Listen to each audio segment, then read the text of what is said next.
Buenos días, espero que estén súper bien. Aquí estamos revisando una lavadora LG Turbodrum, en lo cual vamos a probarla y vamos a darle encensar.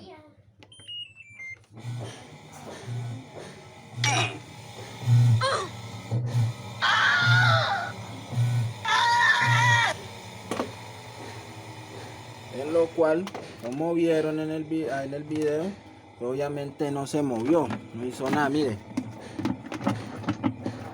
vea. Vamos a mirarla por atrás. Vea lo que me encontré, vea. Vea la polea. La polea está desgastada y claro, por eso no lava. Entonces vamos a cambiársela y a instalarla. Bueno, ya la instalamos, compañeros y querida comunidad, que ya la instalamos. Vean,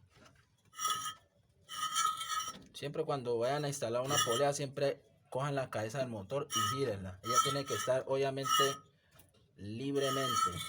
Ese sonidito ya es normal. Y entonces ahí quedó. Y acá ya está como sulfatada la transmisión, ya está como empezando a fugar agua. Pero pues aguanta. Ahí ya quedó, tan.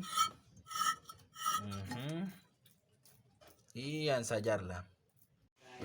Compañeros, aquí ya la vamos a ensayar.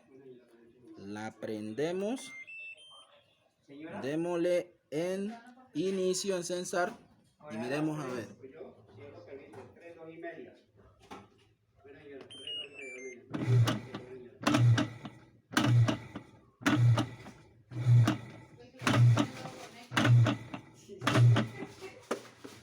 Ahora sí, pongámosla a centrifugar. Pongámosla a centrifugar.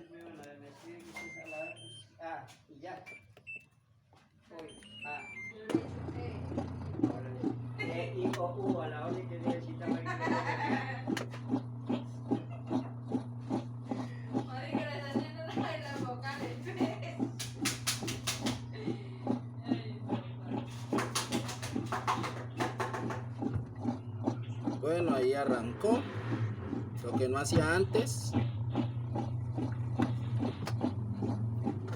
Y bueno, compañeros, síganme para más contenido y bendiciones.